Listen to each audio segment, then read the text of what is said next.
Hello, welcome back once again to all of you. तो मैं स्वागत करता हूं आप लोगों का एक बार फिर से।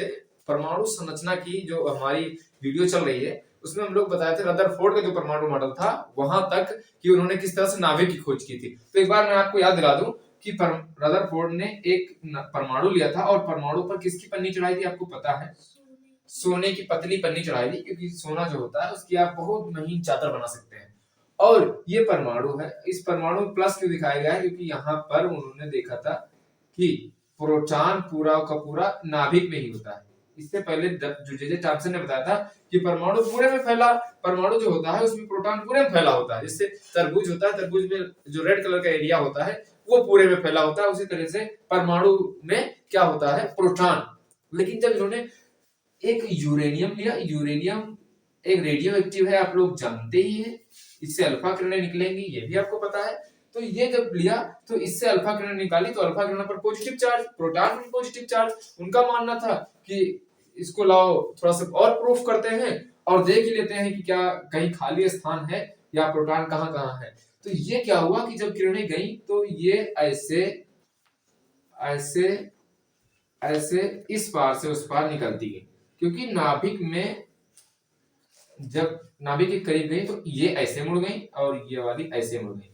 20,000 जब डाली गई, लगभग 20,000 ऐसे किरणें, तो उसमें से कोई एक उसी मार्ग पर इस तरह से गई और उसी मार्ग पर वापस आ गई। मान लो यहाँ से निकली थी, उसी मार्ग पर वापस आ गई। बाकी कुछ विक्षेपित हो गई और ज्यादातर जो है वो सीधी निकल गई। इसका मतलब है कि ज्यादातर एरिया खाली है ना, परमाणु का ज्यादातर एरिया खाली होता है और उसके नाभिक में यानी उसके बीच में कुछ ऐसा है जो इस अल्फा कण को क्या करता है?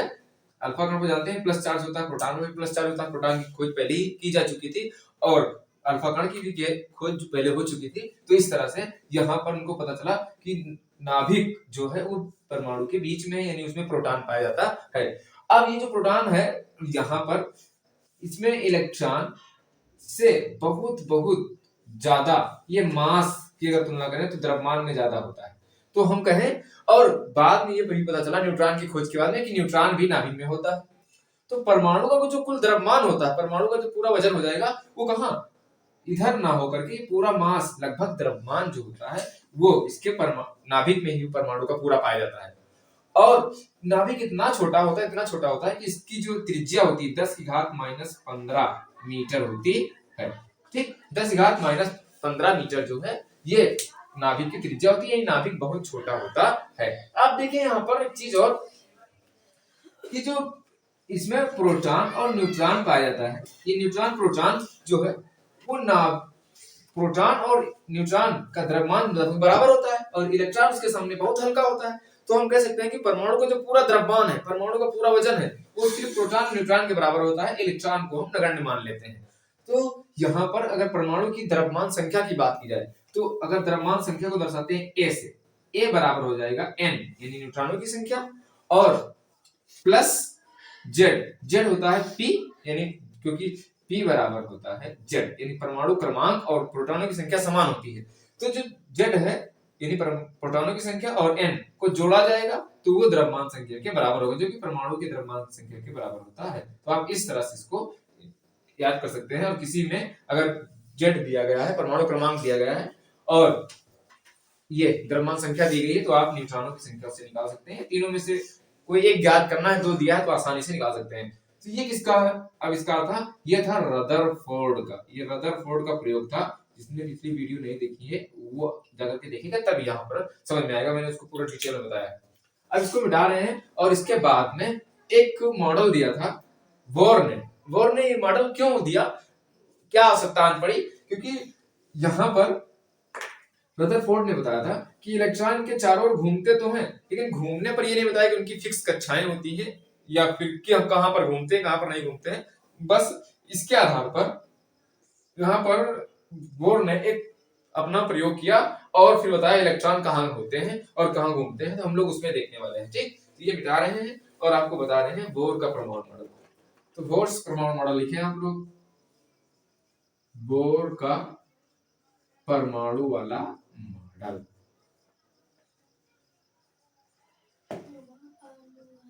ओके, तो बोर ने बताया कि जैसा कि रदरफोर्ड ने खोजा ही बीच में यानी परमाणु के एकदम केंद्र में नाभिक होता है, और बोर ने बताया कि नाभिक के चारों ओर क्या होती है, कक्षाएं होती है, और ये कक्षाएं फिक्स होती हैं। फिक्स होने के साथ, फिक्स होने का मतलब है कि ये कक्षाएं, इनकी एक ऊर्जा स्तर होता है, इनकी विशेष इनके अंदर ऊर्जा होती है, और इलेक्ट्रॉन इसी में चक्कर लगाते हैं, और इन कक्षाओं को बोला जाता है के एल एम। अगर अगली कक्षा हो जाएगी इसे एन, दूसरी अगली हो जाएगी ओ, इसको के बराबर 1, एल बराबर 2, एम बराबर 3, एन बराबर 4, ओ बराबर 5, ऐसे करके बढ़ते जाएंगे और कक्षाएं बनती जाएंगी। ये कक्षाएं होती हैं। कक्षाओं का अपना एक ऊर्जा स्तर होता है, अपनी एनर्जी होती है, और उसी एनर्जी में इलेक्ट्रॉन घूमते रहते हैं।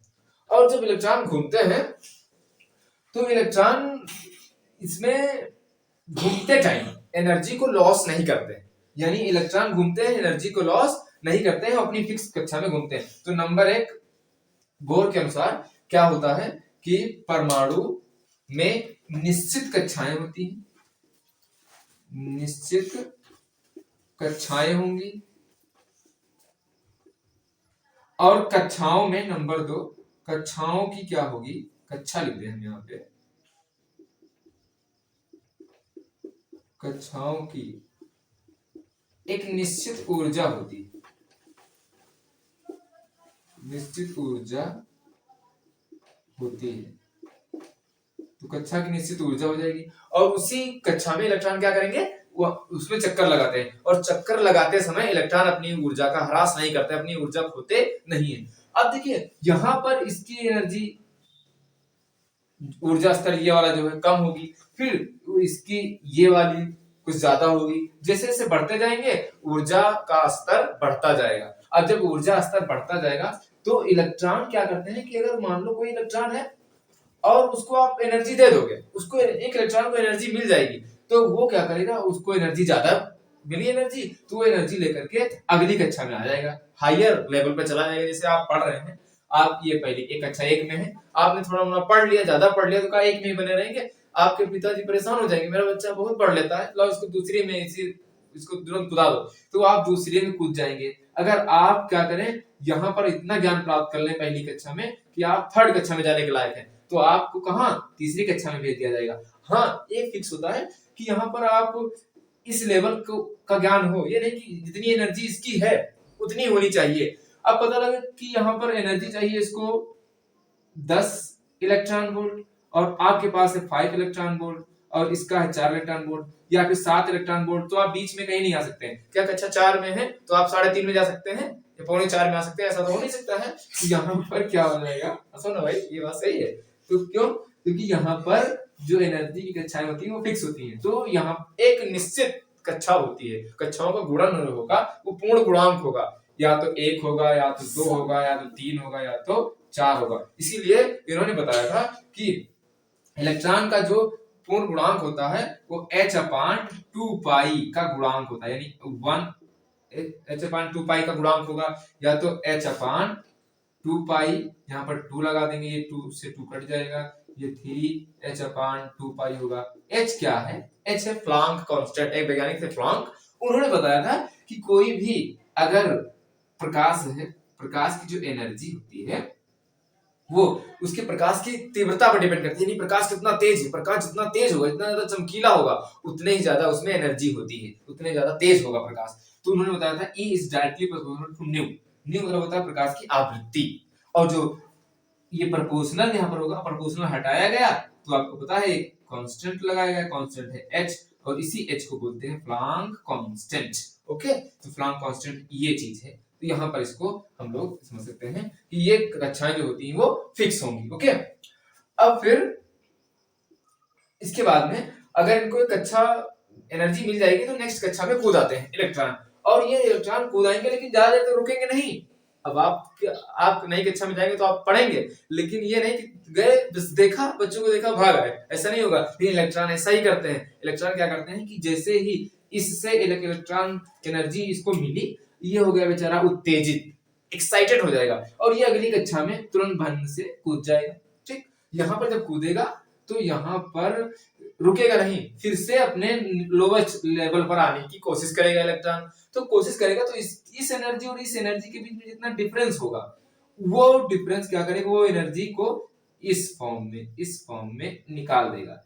और ये जो हो जाएगी, यही कण जो होते हैं ये एनर्जी के रूप में, फोटॉन्स कण के रूप में ये बाहर निकल आएंगे। तो ये जो बाहर निकलेंगे तो ये इलेक्ट्रॉन की क्या हो जाएगी, एनर्जी हो जाएगी, और फिर ये इलेक्ट्रॉन फिर इस ऊर्जा स्तर में आ जाएगा। तो जो ऊर्जा इसको मिली वो ऊर्जा इधर से निकल जाएगी। तो इस तरह से ये प्रोसेस होगा। ठीक, ये किसके अनुसार है, ये है बोर के परमाणु मॉडल के अनुसार। तो बोर ने ये सब चीजें जो है वो बताई है किसके लिए, इलेक्ट्रॉन। हाँ, एक चीज और, ये इसका स्पेक्ट्रम नहीं बना पाए थे, जो स्पेक्ट्रम बाद में बना है, जो आप क्लास 11th में जाकर के पढ़ेंगे, तो स्पेक्ट्रम ये पूरा नहीं दे पाए थे बोर, जिसके बाद में स्पेक्ट्रम को विकसित किया गया। तो हम लोग आगे पढ़ते हैं इसके बारे में थोड़ा से और। ओके, तो ये था किसका मॉडल, बोर का परमाणु मॉडल। बोर का परमाणु मॉडल क्या है कि कोई भी परमाणु होगा तो उसके चारों ओर निश्चित कक्षाएं होती हैं, कक्षाओं की अपनी एनर्जी होती है, और वो निश्चित कक्षा में घूमते हैं। घूमते टाइम वो अपनी एनर्जी को लॉस नहीं करते हैं, खोते नहीं है। हाँ, अगर अलग से उनको एनर्जी मिल जाती है तो वो अपनी नेक्स्ट लेवल की कक्षा में कूद जाते हैं, लेकिन वहां पर ज्यादा देर तक रहते नहीं है, वो फिर लोअर एनर्जी लेवल पर आ जाते हैं। और जितनी एनर्जी का डिफरेंस होता है, मान लेते हैं यहाँ पर इसकी एनर्जी है 5 इलेक्ट्रॉन वोल्ट, मान लें इसकी एनर्जी है 10 इलेक्ट्रॉन वोल्ट। यहाँ से यहाँ आने में कितना हुआ, 10 में से 5 घटा दो, यानी 5 इलेक्ट्रॉन वोल्ट की एनर्जी क्या करेंगे, वो रिलीज करेंगे। तो यहाँ पर इस तरह से आ सकता है, इसका मान आ जाएगा। तो ये था किसका, बोर का परमाणु मॉडल। तो इसके बाद में फिर आता है वो आइसोटोप्स, आइसोबार्स, आइसोटोन्स। ये मैं आपको समस्थानिक, संभारिक और समन्यूट्रॉनिक बता चुके हैं। आप नेक्स्ट वीडियो में इसको, पिछली वीडियो में आप जाकर के इसको देख सकते हैं कि मैंने किस तरह से उसको बताया। तो हम लोग जो परमाणु की संरचना है उसके बारे में थोड़ा से और बेसिक जान लेते हैं। क्या है कि परमाणु जो होता है वो सबसे छोटा होता है, यानी परमाणु को आप ज्यादा तोड़ नहीं सकते हैं, लेकिन इलेक्ट्रॉन, प्रोटॉन, न्यूट्रॉन में तोड़ा जा सकता है। इसके साथ में कुछ और कण होते हैं जिन्हें सब पार्टिकल्स कहते हैं। फंडामेंटल पार्टिकल के भी और कण होते हैं, जैसे कि इलेक्ट्रॉन जो होता है, तो इलेक्ट्रॉन तो एक खासकर मूल कण है। इलेक्ट्रॉन को और नहीं तोड़ा जा सकता है, इलेक्ट्रॉन को भैया और नहीं तोड़ सकते, इलेक्ट्रॉन मूल कण है। लेकिन प्रोटॉन और न्यूट्रॉन ये इनके और सारे पार्टिकल्स होते हैं। अब जो सब पार्टिकल्स होते हैं उनका नाम हम आपको बता दें क्या क्या होते हैं। तो ये हम लोग बता रहे हैं इनको। एक मेशान का नाम आप सुनिए, मेशान की खोज की थी युकावा ने। किसने की थी, युकावा ने की थी। और एक होता है पॉजिट्रॉन। पॉजिट्रॉन आप बहुत ही क्वांटम फिजिक्स में जाएंगे तब इसको समझ पाएंगे। थोड़ा सा ये हायर लेवल का, ये 9th के लेवल का नहीं, फिलहाल आप जो पूछा जाता है वो आप ध्यान कर सकते हैं। मेसान जो होते हैं इसकी खोज युकावा ने की थी।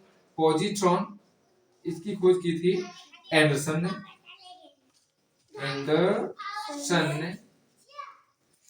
और फिर एक होता है न्यूट्रिनो।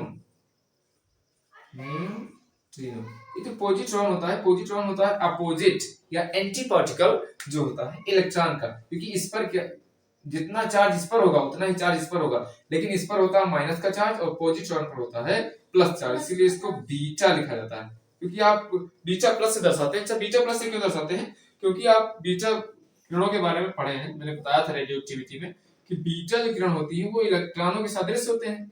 इलेक्ट्रॉन जो है, इलेक्ट्रॉन बीटा के बराबर होते हैं, और बीटा पर प्लस लगा देंगे तो इलेक्ट्रॉन के सदृश होंगे, भार में भी सदृश होंगे, द्रव्यमान जो उनका होता है, लेकिन चार्ज इलेक्ट्रॉन पर माइनस होता है तो इस पर प्लस हो जाएगा। तो यही बात है, बीटा प्लस से इसको दर्शाते हैं। पॉजिट्रॉन इलेक्ट्रॉन ही होते हैं, लेकिन ये पॉजिटिव इलेक्ट्रॉन होते हैं। ठीक, और फिर न्यूट्रिनो, ये न्यूट्रिनो जो होते हैं वो उदासीन होते हैं। ये कैसे होते हैं, उदासीन होते हैं।